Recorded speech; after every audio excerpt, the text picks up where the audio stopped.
నిస్వార్థమెంత గొప్పదో ఈ పదము రుజువు కట్టదా సిరాలు లక్ష వంపదా చిరాక్షరాలు రాయదా నిసీధి ఎంత చిన్నదో నీ కంటి చూపు చెప్పదా నీలోని వెలుగు పంచగా విశాల నింగి చాలదా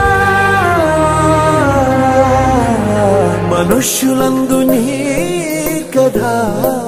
మహర్షిలాగా సాగదా మనుష్యులందు నీ కథా మహర్షిలాగా సాగదా